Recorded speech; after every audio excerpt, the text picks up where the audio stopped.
até esse momento, né, a parte que a gente tinha feito de forma síncrona aqui, né, feito o resumo, era isso aqui, né? Então ali eu mostrei para vocês que se o campo é conservativo, eu consigo garantir que é independente do caminho. Inclusive isso aqui era bem simples, né? Porque é aquela história, se o campo é conservativo, ele é dessa forma aqui, ó, gradiente de f, né? E se ele é dessa forma, então a integral sobre qualquer curva aqui, desse campo f, vai ser a integral do campo gradiente, que é o mesmo campo, né? dr, mas aqui a gente tinha o teorema fundamental das integrais de linha, que dizia que isso aqui é o f de r de a, digamos, né? Menos o f, r de b aqui, né, na verdade, menos o f de r de a. E aqui fica evidente, né? Do lado de cá fica evidente que isso não tem nada a ver com o caminho em si, mas com o ponto final e o ponto inicial, só isso, né? Então, fica bem claro que se ele é conservativo, isso não depende do caminho, mas dos dois extremos, né? E a volta era um pouco mais complicada, não sei se vocês estão lembrados, a gente pegava e construía aqui, né? A gente fazia assim, né? Tinha que supor que o caminho que o conjunto, né, o domínio era conexo por caminho, então na verdade é assim, ó. Se você for querer ser rigoroso aqui nessa equivalência, você tem que falar que se é conservativo, então ele é independente de caminho. Agora, se é independente do caminho, você precisa da hipótese aqui que D, que é o domínio, é conexo e aberto. Conexo por caminho aberto. Por caminho e aberto. Por que isso? Porque primeiro, a gente tinha que pegar dois pontos aqui, ó, nesse domínio, e garantir que era possível conectar ele por algum caminho, né? Caminho C aqui. Aí você pega um ponto aqui, AB fixado, e um ponto XY aqui. Eu estou fazendo isso para um campo em R2, né, no caso. E aí, qual que é a estratégia? Você pega uma bolinha aqui em torno desse... Estratégia assim, ó, você pega uma bolinha em torno desse XY que está inteiramente contida aqui dentro do conjunto e constrói um outro caminho, né? Que sai desse ponto AB aqui e vai para o XY, mas que ele faz assim. Você pega um pontinho dentro dessa bola que mantém o X fixado, né? Então seria um ponto assim, ó. Na verdade, ele mantém o X fixado e o Y, vamos dizer, um ponto assim, XC, né? Você mantém o X fixado e o Y é igual a C. E você conecta esse pontinho aqui, XC, até o ponto XY por uma retinha, né? Porque aí você pegou ele na mesma altura. Quer dizer, na verdade, deixa eu ver aqui. Eu escrevi errado, é o contrário, né? Deixa eu apagar isso aqui. O que você mantém fixado aqui é a altura y, né? Você pega y fixado e pega x igual a um c aqui, por exemplo, né? Esse é esse ponto, né? E aí a ideia era você construir um outro caminho aqui, que é assim, ó. Esse caminho C1, união com esse C2 aqui, que é uma reta, né? Que você sabe parametrizar, ele também, quando você pega C1, vamos pensar a coisa orientada assim, né? Quando você pega C1, união com C2, você tem que a integral sobre esse tem que ser igual à integral sobre C. Por quê? Porque, por hipótese, agora o negócio é independente do caminho. Então, em toda essa construção que a gente fez, foi necessário supor que o conjunto ele é conexo por caminhos, né? Ou seja, você consegue ligar dois pontos sempre por algum caminho, né? Qualquer dois pontos, e que o conjunto é aberto também, né? Para conseguir pegar essa bolinha aqui, onde você consegue garantir que você é capaz de pegar um ponto diferente do XY, mas que está com o Y fixado, né? É só você pegar esse C aqui de modo que a diferença entre X e C seja menor do que o raio da bola. Então vai ser possível pegar esse pontinho dentro dessa bola. Então, o que você faz? Você afirma, né, que, na verdade, nesse caso aí, né, o gradiente de f, né, é igual à integral sobre C, né, de f dr.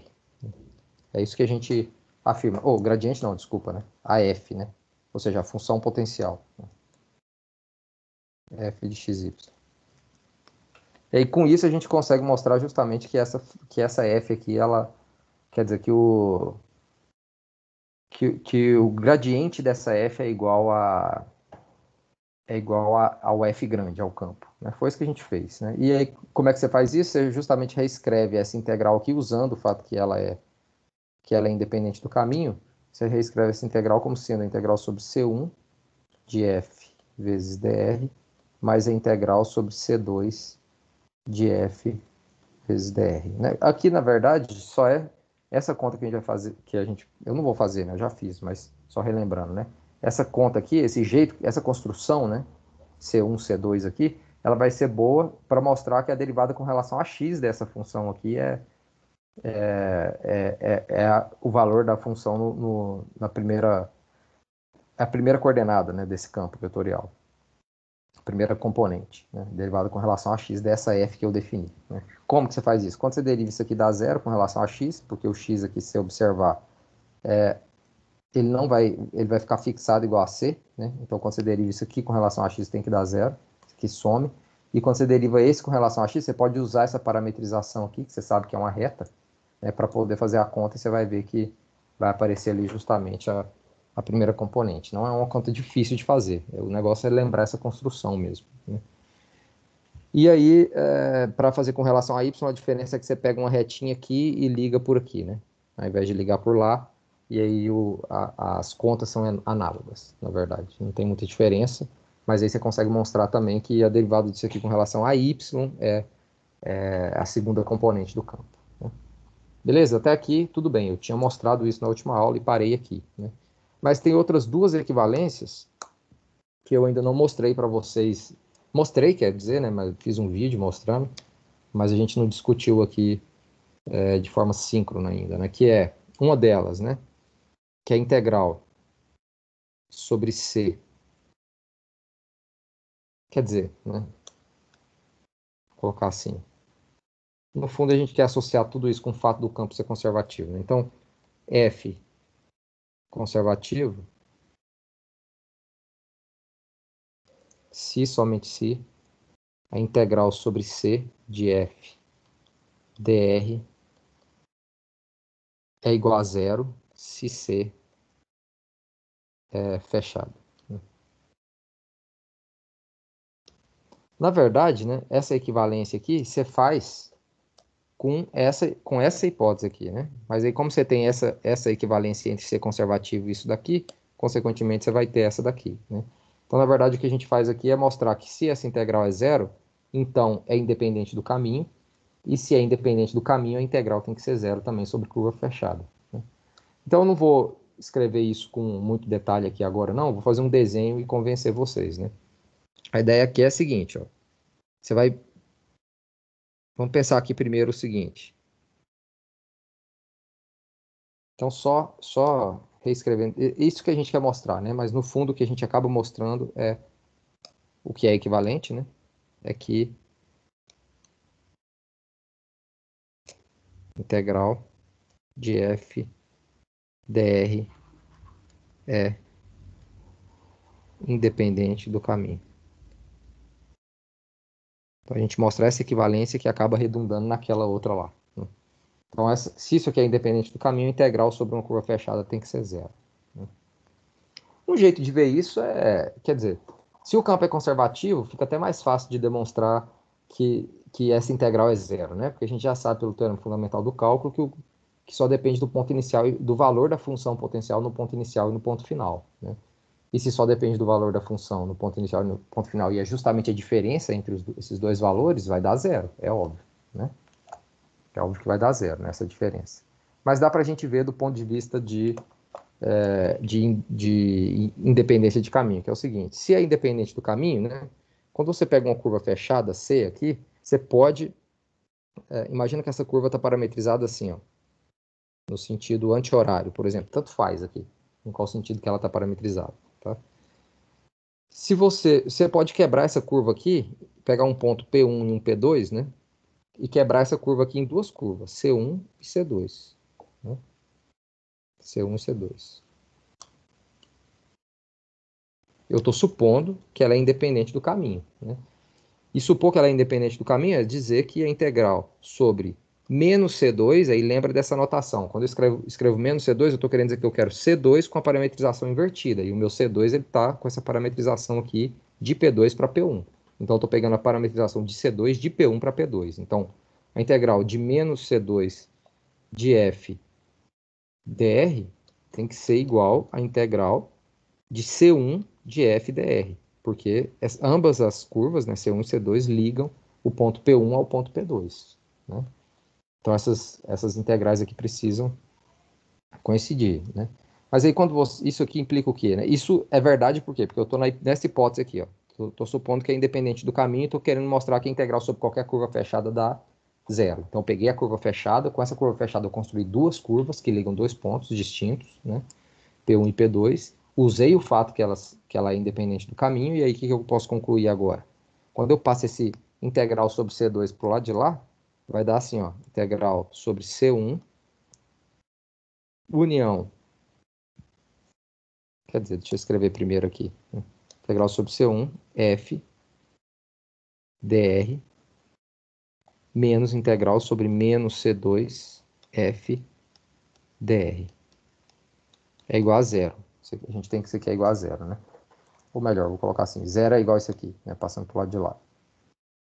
Mas isso aqui, veja que eu posso tirar esse menos daqui, ó, que está na frente do C2, e colocar mais aqui. Então, na verdade, eu posso reescrever isso aqui assim, ó. Apago o menos aqui. Né? E esse mais significa que eu estou integrando sobre C1 união C2. Que, na verdade, é o quê? A curva C. Quando eu faço C1 união C2, é exatamente a curva C. Então, eu acabei mostrando que essa integral, de fato, é zero. Tá? Acabei mostrando que isso aqui dá zero.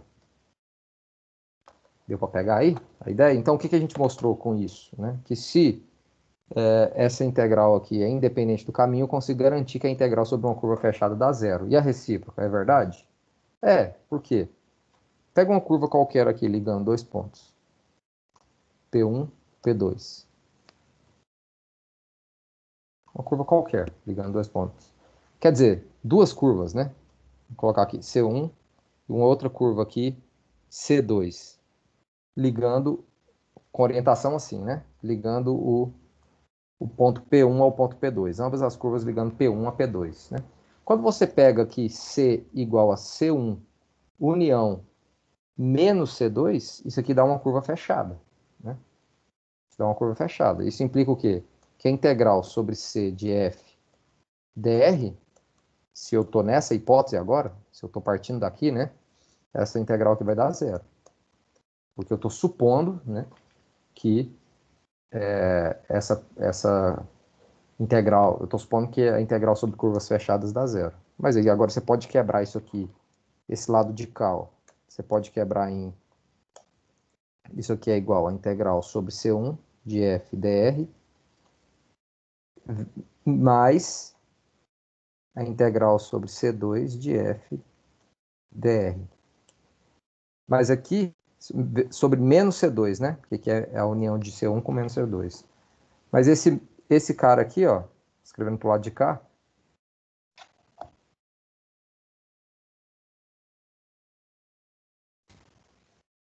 pessoal, só um minutinho, deu alguma pane aqui, não sei se vocês estão me escutando aí.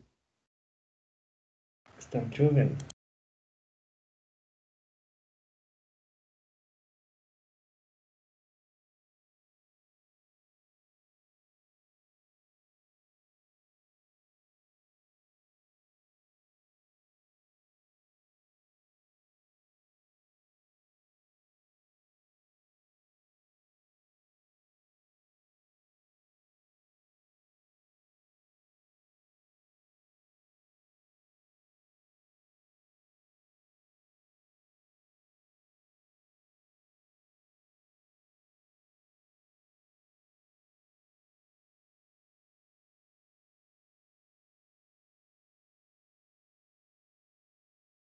Estão me escutando agora? Eu não sei o que aconteceu, a minha tela desligou sozinha aqui de repente. Sim, professor. Sim, sim. Beleza. Então vou voltar aqui.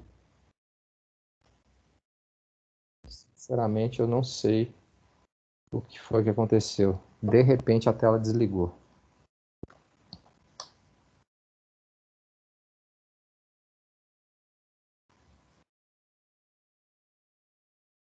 Vocês já estão vendo minha tela aí, né? Sim. Então, o que eu estava explicando aqui é o seguinte, aí quando a gente chega nesse ponto aqui, ó, isso aqui, na verdade, é a integral sobre C1 de f dr menos a integral sobre C2 de f dr. Ou seja, a integral sobre C1 de f dr é igual à integral sobre C2 de f dr, porque eu mostrei que a diferença é zero, né? Então, isso mostra que, e como eu peguei dois caminhos arbitrários, né, ligando dois pontos aqui, P1 e P2, isso mostra justamente que a integral é independente do caminho. Né? Independente do caminho. Então, a gente tem mais essa equivalência, né? Por isso que eu posso dizer também que sempre que uma integral ao longo de qualquer curva fechada dá zero, eu posso garantir que o campo é conservativo. Por quê? Porque eu posso garantir que ela é independente de caminho, e se ela é independente de caminho, eu posso garantir que o campo é conservativo. Claro, né? Sempre é importante fazer aqui a ressalva de que tudo isso que eu estou afirmando é verdade, desde que você esteja dentro das hipóteses dos teoremas. Né? É evidente isso. Né? E aí, por último, pode falar, pode falar. Você pode explicar aquela última igualdade? Que eu não entendi muito bem. Essa aqui, né? Isso que você colocou desse lado esquerdo. Aqui, ó. Aqui, ó, tá a integral sobre menos C2, tá vendo? Sim. Então, a integral sobre menos... aí você tem que lembrar da que é uma coisa que eu não expliquei aqui, né? Mas eu já tinha falado isso para vocês antes. Que quando você inverte a orientação de uma curva, sempre que você inverte a orientação de uma curva, o que acontece é que aparece um sinal de menos na frente, né? Ou seja, se você quer integrar aqui sobre menos C, isso é a mesma coisa que menos a integral sobre C. Né? Isso é sempre verdade. Né? Então, o que eu fiz aqui nessa última igualdade foi só isso. Como eu estou integrando sobre menos C2, eu tirei o menos aqui do C2 e joguei aqui para cima. Né? Então, eu acabei mostrando que essa diferença aqui, isso menos isso é igual a zero. Né? Ou seja, deixa eu reescrever isso aqui. O que eu mostrei aqui foi que a integral sobre C1 de f dr é igual à integral sobre C2 de f dr. Né? Onde C1 e C2 são curvas quaisquer, né? Quaisquer duas curvas, né? Ligando dois pontos fixados. No caso, eu chamei de P1 e P2 aqui, mas dois pontos quaisquer também do espaço ou do plano, não importa aqui nesse caso. Né? Eu só estou fazendo a conta de forma genérica para um campo qualquer e uma curva qualquer. Deu para entender aqui agora? Então, a única coisa que eu fiz nessa última igualdade foi tirar esse menos daqui, menos C2, e passar para cá. Ó. Entendi. Por causa dessa propriedade aqui. Sempre que você inverte, você mantém a mesma curva, o desenho da curva você mantém igual, mas inverte, pega uma parametrização que está com orientação invertida. Ao invés de começar no P1, começa no P2, né? Por que eu fiz isso? Porque eu estou fazendo a união de C1 com menos C2 para eu ter uma curva fechada com orientação compatível aqui, né, das duas. Começa no P1 e volta para o P1. Né? Você parametriza o C2 de um jeito e o C1 de outro, isso não é a parametrização de uma curva fechada. Né? A curva, para ser fechada, é aquela história, o ponto inicial tem que ser igual ao final. Então, tem que começar no P1, andar aqui, ir para o P2 e voltar para o P1. Né? Para eu dizer que isso aqui é uma curva fechada. Se eu começo no P1 e chego no P2, e começo de novo no P1 e chego no P2, isso não é uma curva fechada.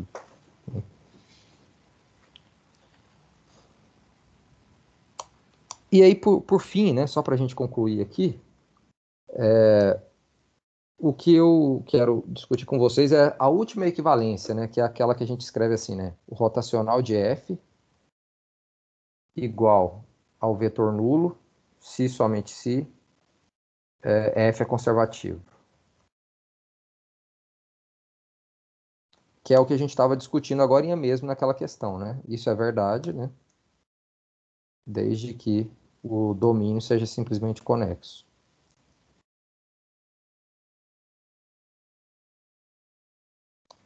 Desde que o domínio seja simplesmente conexo.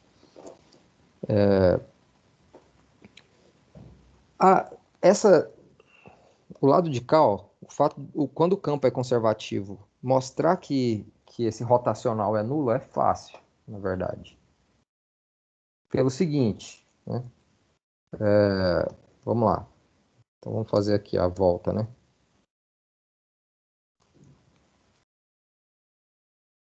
Se o campo é conservativo, eu sei que f, né, que esse campo f é igual ao gradiente de uma funçãozinha f aqui, né? Gradiente de uma funçãozinha f. Mas se ele é o gradiente de uma função f, eu sei que o p, vamos dizer aqui que esse campo ele tem coordenadas, ele é assim, pi mais qj mais rk. Né? Quer dizer que ele é dessa forma aqui, pi mais qj mais rk. Então esse p aqui, ele tem que ser igual à derivada da f com relação a x aqui, né? O q tem que ser a derivada da f com relação a y, né?